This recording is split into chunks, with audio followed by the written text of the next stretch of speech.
debater, o Felipe Melo falou sobre isso, a gente vai poder mostrar aqui no Troca, que há também um impacto para os jogadores do Palmeiras. É claro que a gente não está comparando as situações, mas a forma como se desenhou a indefinição sobre o jogo, o atraso já com os jogadores em campo, e o Pet pode falar melhor do que isso, né? Porque viveu muito tempo lá dentro e deve ter passado por uma outra situação de atraso de princípio de partida, tem também um impacto. O emocional de ninguém dentro do campo estava 100%, na melhor das hipóteses.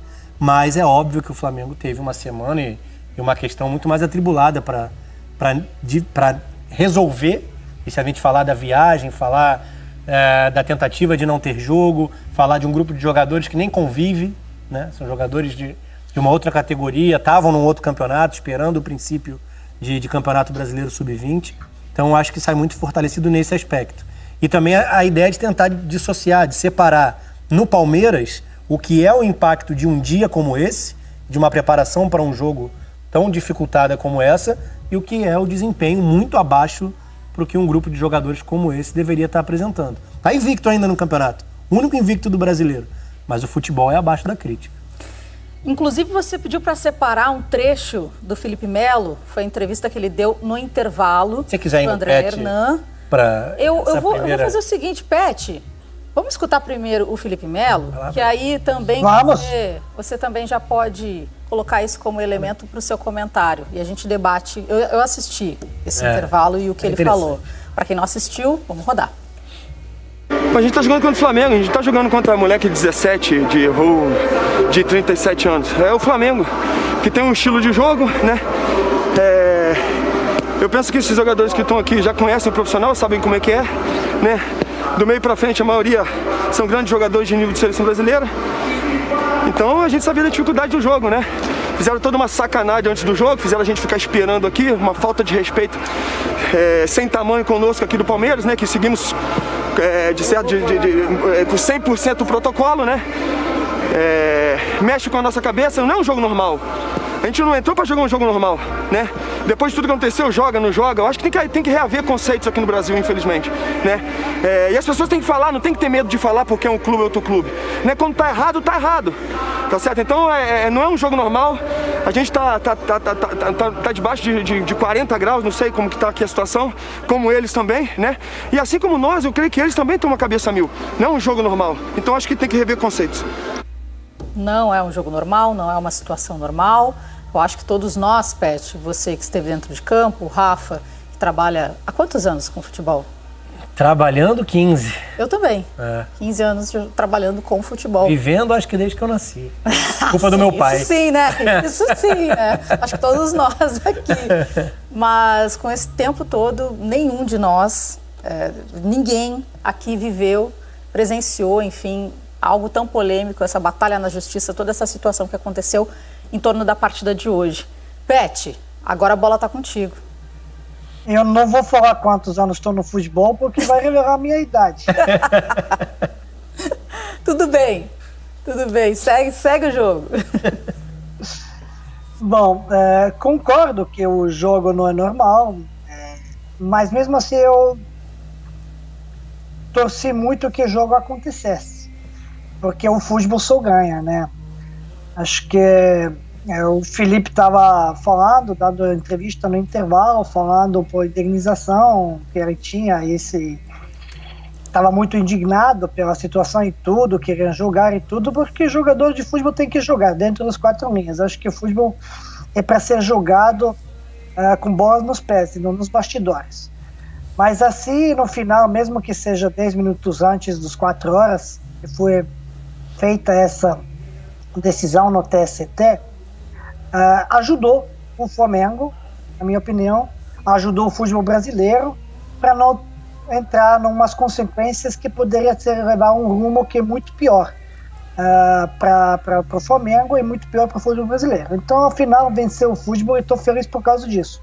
O jogo em si depois mostra que mesmo com o time totalmente desfalcado, o Flamengo tinha uma garotada que entrou com coragem no campo, que enfrentou o Palmeiras sem nenhum medo, com personalidade. E no primeiro tempo, o Palmeiras entra no jogo pensando que o jogo ia se resolver por si só, que o gol ia sair com naturalidade, que vai se ganhar o jogo, não se ganha sozinho. Você tem que fazer para ganhar o jogo.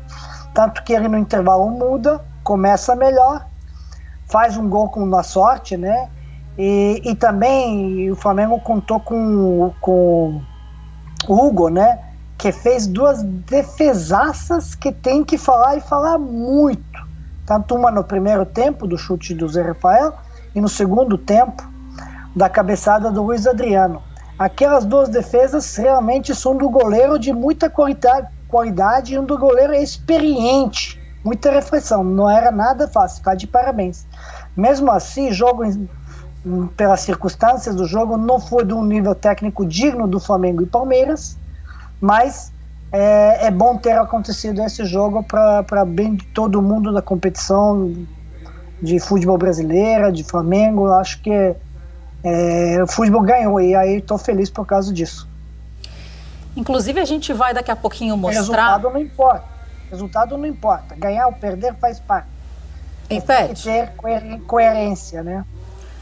Desculpa, Pet, eu não sabia que você ainda ia complementar, mas como você falou do Hugo, daqui a pouquinho a gente vai mostrar uma entrevista que ele deu bastante emocionado. Inclusive a produção já está pedindo para eu chamar. Você comenta depois, Rafa? Claro. Então a gente continua aqui essa resenha, então pode ser? Claro. Que o Rafa queria falar também em relação ao que disse o Felipe Melo, mas aí a gente junta tudo num pacotão. Vamos ver então o Hugo Souza, que foi eleito o melhor jogador na transmissão da Globo e se emocionou bastante com isso. O Pet estava dando moral e ele merece.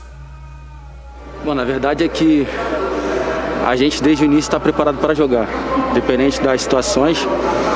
A gente sabe que temos grandes desfalques, grandes jogadores, mas a gente está mostrando que o Flamengo também faz craque, que a gente também tem prata da casa que dá conta do recado. E a gente veio totalmente concentrado para o jogo.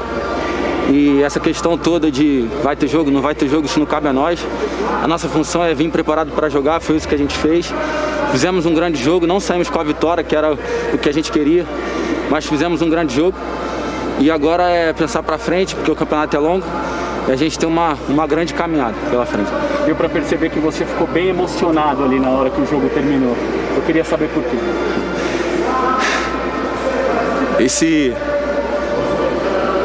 No jogo faz 9 meses, mais ou menos, sem atuar pelo Flamengo. A última partida que eu fiz foi no Sub-20.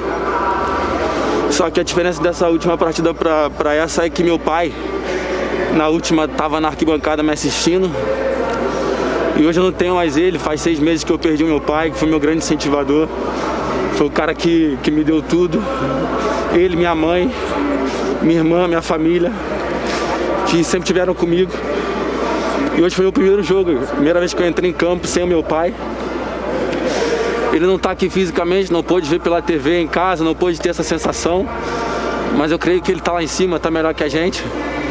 E eu sempre entrei em campo pensando neles, pensando na minha família, pensando em dar um futuro melhor para eles, pensando em crescer na vida por eles, e não vai ser diferente. Tenho minha mãe, tenho minha irmã, e eu preciso cuidar delas. Tenho meus 2 irmãos por parte de pai, que são mais velhos que eu. E essa vitória aqui não é só minha. Isso aqui não é só meu. Isso aqui é de tudo que tem em volta de mim. Um trabalho que a gente tem no staff do Flamengo absurdo, que todo mundo dá todo suporte pra gente jogar. E eu sou novo, sou da base, tenho 12 anos de clube e tenho uma oportunidade dessa, eu não poderia deixar passar. Tinha que ser dessa forma. Qual era o nome do teu pai? O nome do meu pai era Jorge. E isso aqui é pra ele, pra minha mãe, pra minha irmã, minha noiva, meus amigos, que sempre torceram por mim. E essa aqui é a resposta que eu dei pra eles. A resposta tem que vir sempre dentro de campo. E é isso que eu fiz hoje. Que história, hein? Seu Jorge deve estar com certeza muito contente de onde quer que ele esteja. Está lá iluminando o filho dele, que merece. O Hugo foi chamado, inclusive, em 2018, né, para a seleção, para compor ali o elenco durante o treinamento. Tem 1,99 m. Hoje ele está com 21 anos, né, Rafa? Você estava até contando uma história aqui nos bastidores. Ele fala em 9 meses. Não tem relação com a pandemia. Tem relação com estourar o sub-20, né, a idade. E o que a gente debate muito, é claro que é um ano de exceção. Mas falando dessas situações assim, ainda mais numa posição como goleiro, né, que a fila é tão longa, são raros os de pouca idade que têm oportunidade num time principal. Ele tem qualidade para isso, né, para aspirar essa